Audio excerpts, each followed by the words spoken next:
प्रिय विद्यार्थियों, आज के व्याख्यान में आप सभी का अभिनंदन।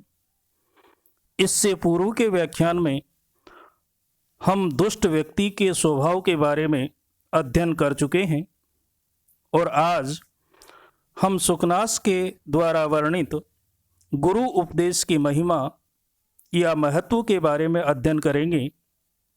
सुकनास ने गुरु उपदेश का महत्व बताते हुए इस गद्य में कहा है कि गुरु का उपदेश किस प्रकार का होता है। वो कहते हैं कि गुरु उपदेशश्च नाम पुरुषाणाम अखिलमल प्रक्षालन क्षमम अजलम स्नानम अनुपजात पलित दिवै अपि अजरम वृद्धत्वम अनारोपित मेददोषम गुरुकरणम असुवर्ण विरचन अग्राम्यम कर्ण आभरणम अतीत ज्योति आलोकः न उद्वेगकरः प्रजागरः विशेषेण तु राज्ञाम् बिरला ही तेषाम् उपदेष्टारः प्रतिशब्दक इव राजवचनम अनुगच्छति जनो भयात् उद्दाम दर्पा स्वयं प्रथु स्थगित श्रण विवरा च उपदिश्यन्त्यमानमपि तेन शृण्वन्ति शृण्वन्तो अपि च गज निमीलितेन अवधीरयन्ति खेदयन्ति हित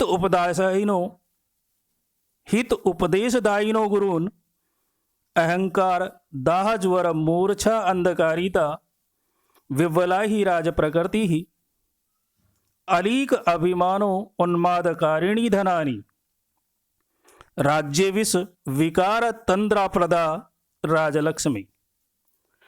अर्थात उनके कहने का तात्पर्य है कि गुरु उपदेशश्च नाम पुरुषाणाम अखिल मल प्रक्षालनम अजलम स्नानम। गुरु उपदेश है गुरु की शिक्षा पुरुषाणाम मनुष्यों के लिए नाम वस्तुतः है अखिल मल समस्त प्रकार के मेल अर्थात दुर्गुणों को प्रक्षालनम धोने में समर्थ अजलम स्नानम बिना जल का स्नान है। अर्थात गुरु का ये उपदेश, गुरु की ये शिक्षा मनुष्यों के लिए वास्तव में सभी प्रकार के मेल अर्थात दुर्गुणों को धोने में समर्थ बिना जल का स्नान है। फिर वो कहते हैं कि अनुपजात पलिता देवै अपि अजरम वृद्धत्वम। अनुपजात पलिता बालों में सफेदी आदि की विरूपता को उत्पन्न न करने वाला। अनुपजात पलिता दिवै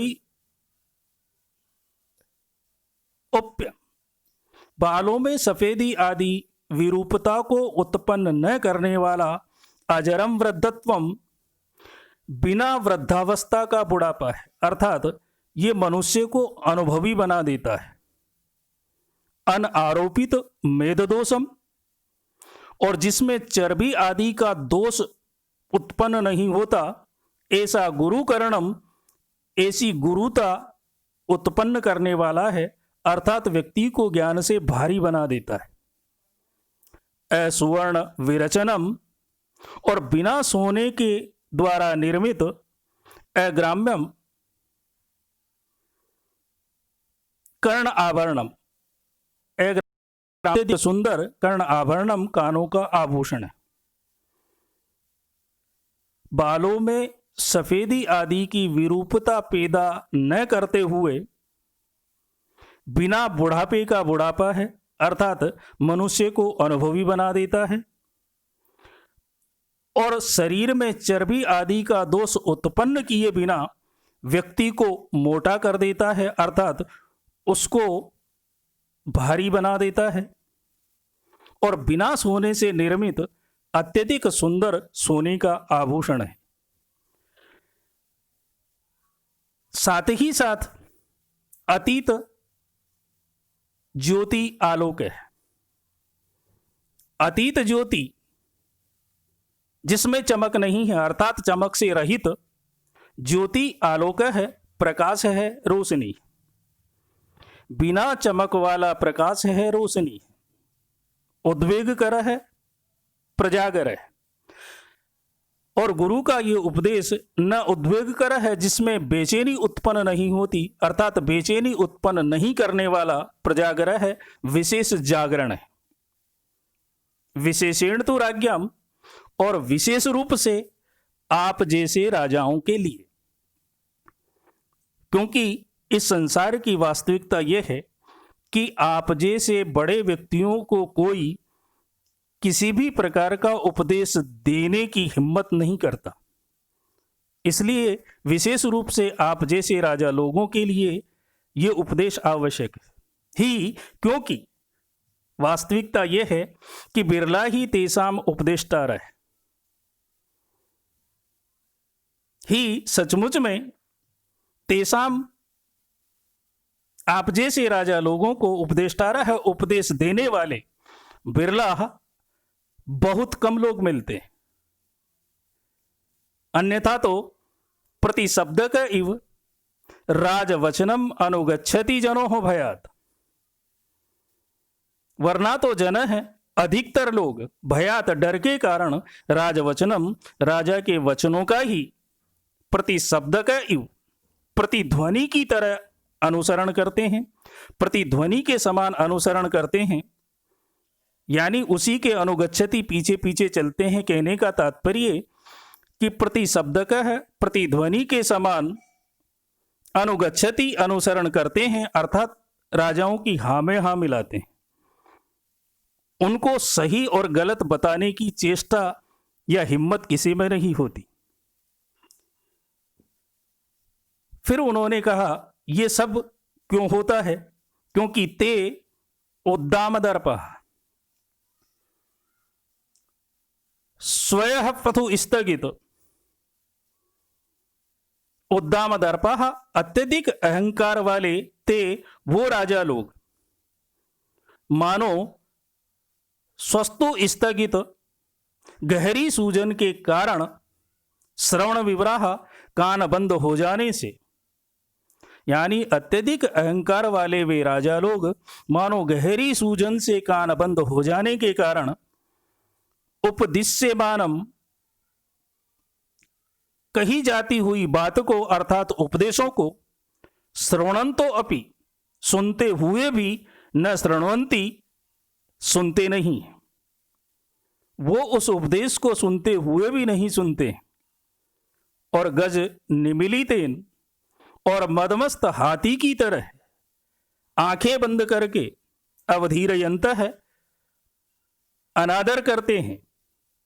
और अनादर करते हुए हित उपदेशदायी न है, जो भलाई की बात कहने वाला गुरु होता है, ऐसे गुरुओं को खेदयंती कष्ट पहुंचाते हैं, दुख पहुंचाते हैं, दुखी करते हैं। यानी अत्यधिक अहंकार वाले जो राजा लोग होते हैं वो मानो गहरी सूजन के कारण उनके कान बंद हो गए हैं, इसलिए कही जाती हुई बात को भी उपदेशों को भी वो सुनते नहीं हैं। और मदमस्त हाथी की तरह आंख बंद करके उन उपदेशों का अनादर करते हैं। और गुरु का इस तरह से अनादर करते हुए वो भलाई की बात कहने वाले उन गुरुओं को कष्ट पहुंचाते हैं। ये सब इसलिए होता है क्योंकि अहंकार दाह ज्वर मूर्छा अंधकारिता विवला ही राज प्रकृति। अहंकार दाह घमंड रूपी तेज ज्वर मूर्छा बुखार से उत्पन्न बेहोशी के कारण अंधकारिता जो पैदा होने वाला अंधेरा है, उस अंधेरे से राज प्रकृति ही विवला, राजाओं का जो स्वभाव है वो विवला, वो बेचैनी से युक्त हो जाता है। और धनानी अलीक अभिमान है। विशेष रूप से धनानी जो धन संपत्ति है वो अलीक अभिमान है, वो झूठे अहंकार से उन्मादकारिणी उन्हें उन्मत्त कर देती है। राजलक्ष्मी ही, और जो राजलक्ष्मी है वो राज्य विष, वो राज्य सुखरूपी विष के विकार तंद्रा प्रदाह, उस विकार से उनमें आलस्य या सुस्ती को उत्पन्न कर देती है। यानी घमंड रूपी तेज बुखार से उत्पन्न बेहोशी के कारण पैदा होने वाले उस अंधेरे से राजाओं का जो स्वभाव होता है वो बेचैनी से युक्त हो जाता है, और विशेष रूप से धन संपत्ति झूठे अहंकार से उनको उन्मत्त कर देती है।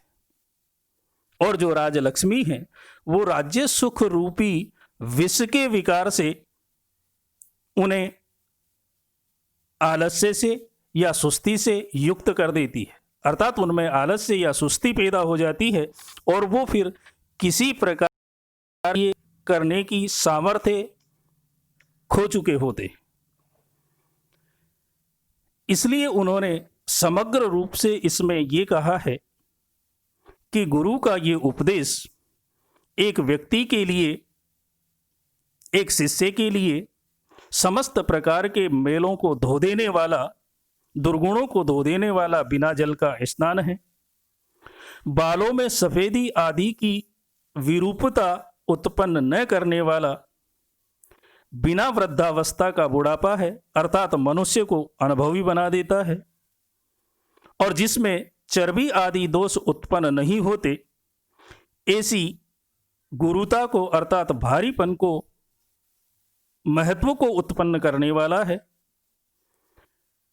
और बिना सोने से निर्मित अत्यधिक सुंदर कान का आभूषण है जो मनुष्य की कान की शोभा को बढ़ाता है। इसलिए गुरु के इस उपदेश की महिमा को बताते हुए इस गद्य में सुकनास ने चंद्रापीड़ को ये उपदेश दिया है कि हे पुत्र, हम जैसे राजा लोगों के उपदेश व्यक्ति के लिए बहुत महत्व रखते हैं, और इसलिए ये महत्वपूर्ण हो जाता है क्योंकि आप जैसे राजा लोगों को कोई उपदेश देने की हिम्मत नहीं करता। इसलिए ये प्रकृति से प्रदत्त जो कुछ अनुभवी चीजें हैं वो मैंने आपको बताई है। अब इसके आगे हम सुकनास के द्वारा जिस धन लक्ष्मी या राजलक्ष्मी की बात की गई है, उस लक्ष्मी की उत्पत्ति किस तरह से होती है, उसमें कैसे गुण होते हैं और उसकी प्रवृत्ति या चरित्र कैसा है, उसके बारे में कल अध्ययन करेंगे। तब तक के लिए आप सभी को धन्यवाद। कल फिर मिलते हैं।